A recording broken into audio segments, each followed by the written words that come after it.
Shalom chez vous. Moi, c'est le pasteur Adassa. Je viens encore pour partager avec vous la parole du Seigneur. Nous continuons toujours avec notre grand thème, le premier amour. Aujourd'hui, nous aurons un autre sous-thème qui est le manque de l'amour du prochain. Dans Matthieu 22, 36 à 40, la Bible nous dit ceci. « Maître, quel est le plus grand commandement de la loi ?» Jésus lui répondit, « Tu dois aimer le Seigneur ton Dieu de tout ton cœur, de toute ton âme et de toute ton intelligence. C'est là le commandement le plus grand et le plus important. Et voici le second commandement qui est d'une importance semblable. Tu dois aimer ton prochain comme toi-même. » Toute la loi de Moïse et tout l'enseignement des prophètes dépendent de ces deux commandements. Le premier, aimer son Dieu. Le deuxième, aimer son prochain. Et Jésus dit, toute la loi repose sur ces deux commandements. Aimer son Dieu et aimer son prochain. Nous connaissons l'histoire du bon samaritain. On nous relate l'amour du prochain. J'aimerais te poser cette question. Est-ce facile d'aimer son prochain? Je dirais non. Pourquoi non? Je dirais même impossible. Ce n'est pas facile d'aimer l'autre aussi longtemps que l'autre est différent de nous. Et bien aimé, si cela n'était pas facile, si cela était facile, Dieu n'allait pas nous donner ce commandement. Lorsqu'on parle du commandement, cela veut dire qu'on doit fournir des efforts pour y arriver. Bien aimé, le ciel est impossible aux hommes, mais cela est rendu possible par Dieu. En nous, nous avons l'impossibilité d'aimer l'autre. C'est impossible d'aimer son frère. Je dirais même c'est impossible d'aimer son époux comme soi-même. Si cela venait de nous, c'est impossible. Mais avec l'aide du Saint-Esprit, c'est possible de l'aimer. Vous savez, Jésus s'est sacrifié pour son prochain. Il s'est sacrifié pour nous. Il a donné sa vie pour nous. Il a laissé le ciel pour nous. Est-ce que toi, tu peux le faire pour ton prochain? Aujourd'hui, nous voyons les enfants de Dieu s'entretuer parce que Dieu a béni l'un et pas l'autre. On dirait que Dieu était un homme et que ses biens ou bien ses richesses allaient s'épuiser. Nous oublions que c'est notre Père Céleste, il est différent de nous. Nous avons du mal à approuver le choix de Dieu sur l'autre. Lorsque Dieu donne le mariage, à un frère, à une sœur, on est contre la décision divine en disant celui-ci ne mérite pas. Est-ce que toi tu le mérites? Est-ce que tu mérites toutes les bénédictions que Dieu te donne? Retrouvons cet amour perdu de l'autre. Si tu aimais ton prochain, tu ne serais pas infidèle à ta femme. Si tu aimais ton prochain, tu ne seras pas infidèle à ton mari. Jeune homme, jeune fille, si tu aimais ton prochain, tu ne seras pas impoli vers tes enfants, tes parents. Si tu aimais ton prochain, tu ne vas pas avorter. Tu ne vas pas tuer. Tu ne vas pas voler parce que c'est ton prochain. Tu ne vas pas le calomnier parce que tu l'aimes. Tu ne vas pas le détester parce que tu l'aimes. Apprenons à nous tolérer. Apprenons à vivre avec nos différences. On ne sera jamais parfait et on ne sera jamais les mêmes. Vous savez, la beauté de la race humaine, c'est la différence. La beauté du couple, c'est la différence. L'un est introverti, l'autre est extraverti. Et c'est ça la beauté du couple, et c'est ça la force, et c'est ça qui fait les compromis, et c'est ça qui fait la marche et la solidité du couple. Aimer son prochain. Oh Seigneur, qu'est-ce que c'est difficile. La Bible dit, si cela dépend de vous, soyez en paix avec tout le monde. Est-ce possible? Paul ajoute, si cela dépend de toi, sois en paix avec tout le monde. Recherchez la paix et la sanctification, sans laquelle personne ne verra Dieu. C'est possible de vivre en paix avec tout le monde.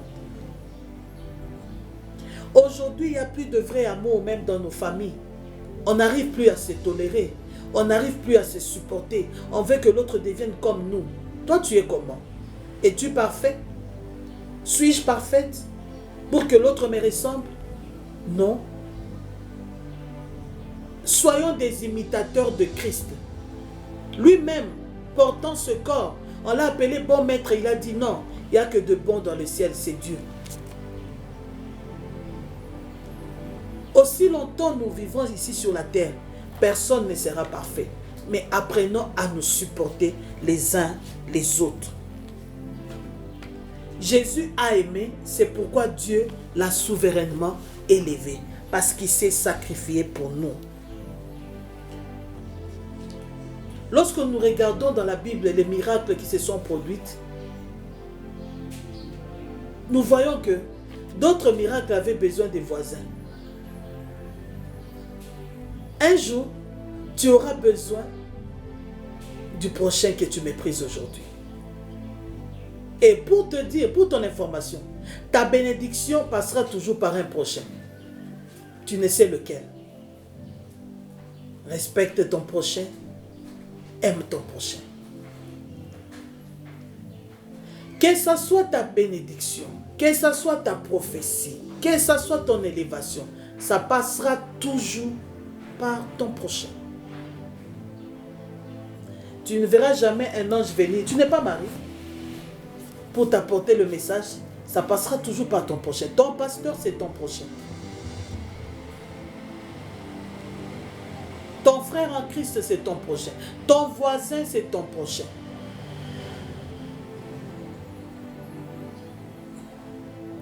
Vous savez, l'amour des hommes se mérite. Mais l'amour de Dieu, j'aime ça quand Paul dit, il nous a aimés lorsque nous étions pécheurs. Il nous a aimés. Il a décidé de quitter son trône lorsque nous étions pécheurs. Quel amour. Beaucoup de respect pour Jésus.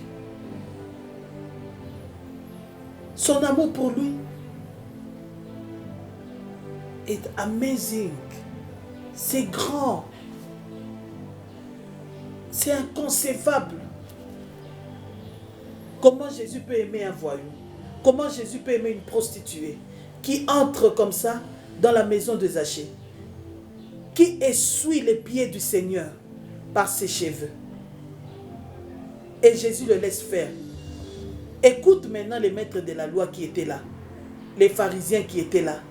S'ils connaissaient cette femme qui le touche maintenant, selon les hommes, si Jésus connaissait la femme, il allait la repousser. Mais c'est parce que Jésus ne connaissait pas l'identité de la femme qu'il a laissé faire. Au contraire, il connaissait et la femme et le cœur de la femme et l'intention qu'elle avait. Et Jésus a dit quoi? Cette femme m'a embaumé. Oh Dieu, aide-nous à aimer notre prochain. Est-ce facile d'aimer? Non. Aimer son prochain, ce n'est pas facile du tout. Même moi qui te parle, j'ai besoin que Dieu m'aide pour que je puisse aimer mon prochain. Nous avons besoin des résultats. Nous avons besoin de voir le mérite. Nous avons besoin de voir l'effort fourni par l'autre pour l'apprécier à sa juste valeur. Mais Dieu a appelé Gédéon vaillant lorsqu'il n'était pas vaillant. Dieu nous a aimés lorsque nous étions dans le monde, pas lorsque nous sommes devenus chrétiens.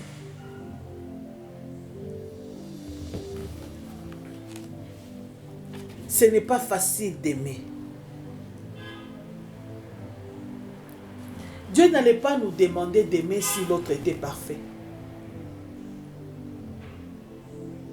Aime-le avec ses défauts. Papa aime ta femme telle qu'elle est. La femme parfaite n'existe pas. L'homme parfait n'existe pas. Les enfants parfaits n'existent pas. Aimons-nous tels que nous sommes et aimons-nous vivants. Je vois aujourd'hui nos églises. Tu vois quelqu'un régresser dans la vie chrétienne parce que Dieu ne me bénit pas. Au fait, en réalité, c'est parce que Dieu bénit les autres et pas moi. C'est ça, la vraie vérité. Pourquoi elle et pas moi? Et pourquoi pas elle? Accepte l'élévation de l'autre. Acclame l'autre. Et demain, toi aussi, tu seras acclamé. L'amour, c'est la nature de Dieu. C'est Dieu qui sème l'amour dans nos cœurs pour aimer l'autre. Pardonne à l'autre. Apprenons à nous tolérer, apprenons à nous pardonner. Pardonnons pour que nous soyons aussi à notre tour pardonnés. C'est comme ça que la Bible nous enseigne. Étienne a dit, ne les impute pas ce péché. Jésus sur la croix, il a dit, pardonne-leur, car ils ne savent pas ce qu'ils font. Le pardon doit être notre style de vie. Pardonne le matin, pardonne à midi, pardonne. Les disciples ont demandé, combien de fois devons-nous pardonner? J'aime leur réponse, augmente-nous la foi. Aujourd'hui, il y a beaucoup de divorces. Pourquoi? Par manque d'amour. Par manque d'amour. Je connais un homme qui a divorcé de sa première femme parce qu'elle ne savait pas s'habiller. Elle n'était pas fashion. Comme lui. Il avait oublié qu'ils avaient commencé écolier, ils avaient commencé étudiants. Il a dit, ah non, non, non, non. Ils se connaissaient depuis leur jeune enfance. Leur enfance, ils se connaissaient, leur jeune âge. Et puis il dit, non, cette femme-là, Abongi Nanga Souté, je dois chercher la femme vraiment qu'il me faut. Il épouse une deuxième, cultivée, jolie, mais impolie. Alors il s'est dit non. Celle-ci, jusqu'à frapper sa mère, la belle-mère. Alors le monsieur dit non, ça, là je vais mourir. Il prend maintenant une troisième. La troisième, elle était une prostituée. Il la met dans la maison et il commence à vivre avec elle. Et puis il s'est dit ceci. Lorsqu'il découvre la vie passée de la troisième, il s'est dit, je dois encore prendre une quatrième. Non. Écoutez son conseil. La femme parfaite n'existe pas. La femme que tu aimes, aime-la bien. L'homme que tu aimes, aime-le bien. Je veux une femme qui est comme ça. Je veux un homme qui est comme ça. Non, je veux un homme qui m'aide à aller au ciel. Tout simplement. Aime-le. Dans l'amour, il y a le respect. Dans l'amour, il y a la tolérance. Dans l'amour, il y a la compréhension. Dans l'amour, il y a le pardon. Dans l'amour, il y a la confiance. Dans l'amour, il y a la fidélité. Dieu nous fait confiance. C'est pourquoi il a mis le sceau du Saint-Esprit en nous. Il nous fait confiance. Il nous a fait confiance. Et il continue de nous faire confiance, malgré nos rechutes. Et il nous pardonne et il dit, je ne me souviens plus de ce que tu avais fait hier. Quelle confiance! Es-tu prêt à faire cela pour ton prochain? Pour ton pasteur qui t'avait blessé hier? Pour ton mari qui t'avait trompé hier? Es-tu prêt à l'aimer encore? L'amour du prochain qu'on lit dans Actes, ils partageaient leurs biens. Il combattait la pauvreté dans l'église. Aujourd'hui, nos églises sont remplies de pauvres. Il y a des riches, il y a des pauvres. Et il y a les riches qui veulent rester dans leur rang. Ils sont amis entre eux. Et les pauvres aussi entre eux. Ça, ce n'est pas la chrétienté. Nous devons amener les autres à notre niveau. Partager nos biens. Partager les vêtements. Tu vois une maman qui vient à l'église avec un même pain pendant un mois. Mais il faut que ça te touche. Tu vois ton ami qui a un même catch, un seul catch pendant une année. Et c'est ton meilleur ami. Ça, c'est quel amour? Vous savez, beaucoup ont été convertis seulement par le geste d'amour. Tu vois un garçon qui vendait des cartes. Et puis un jour, un papa là qui priait. Le papa a dit, comment je vais évangéliser ce garçon? Le papa vient, il achète les crédits. Et le garçon veut lui donner la monnaie, lui rendre la monnaie, lui dit non, tu restes avec. Merci vieux. Tu restes avec. Merci vieux. Tu restes avec. Merci vieux. Un jour le vieux s'arrête, il lui dit, petit, c'est un homme de Dieu, c'est un pasteur. Il lui pose la question, petit, est-ce que tu étudies? Il dit non, vieux, au fait, moi, c'est jusqu'à la 4e des humanités, mes parents n'avaient plus de moyens, c'est comme ça que je me débrouille. Là maintenant, moi, je vends les cartes pour que mes soeurs et frères étudient, parce qu'on fait des tours, tout et tout ça. Là, c'est à Kinshasa, c'est une histoire vraie.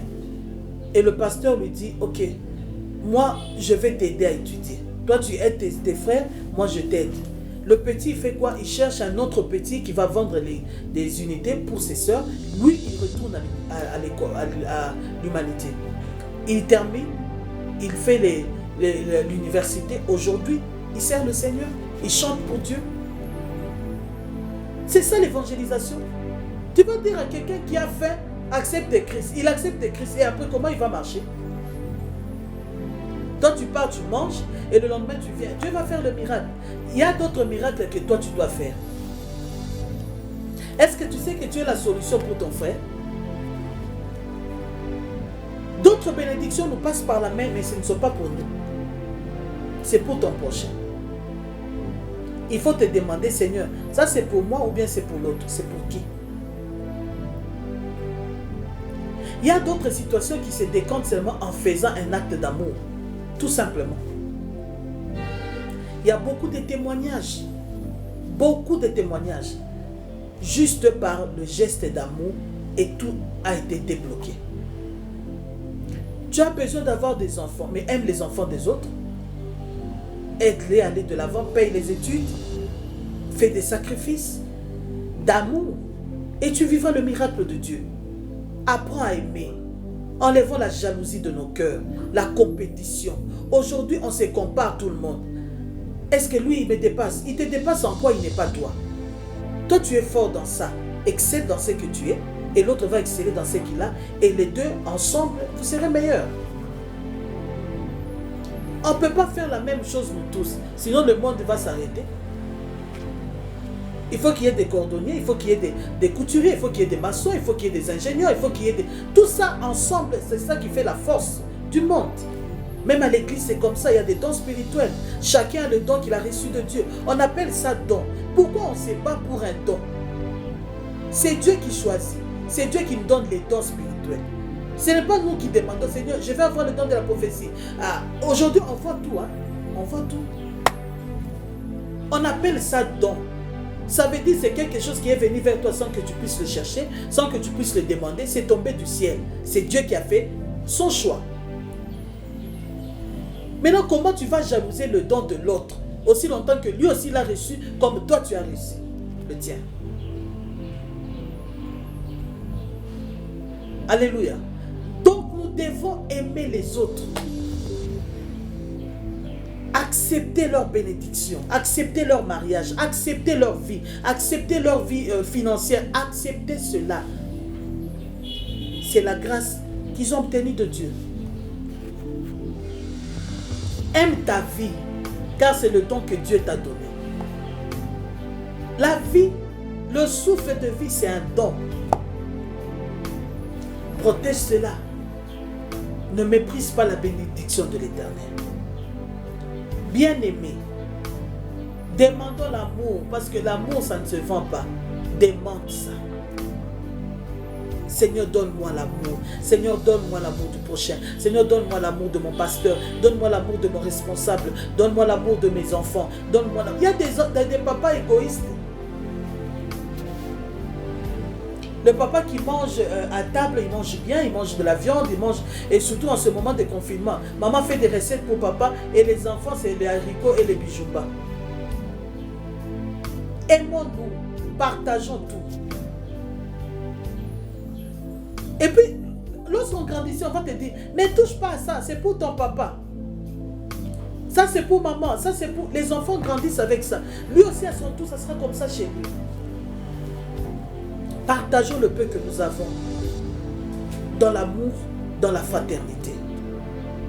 Apprenons à nous aimer, à nous tolérer. C'est la tolérance qui va changer l'Église. Que le Dieu que nous servons puisse vous bénir. Que Dieu vous bénisse.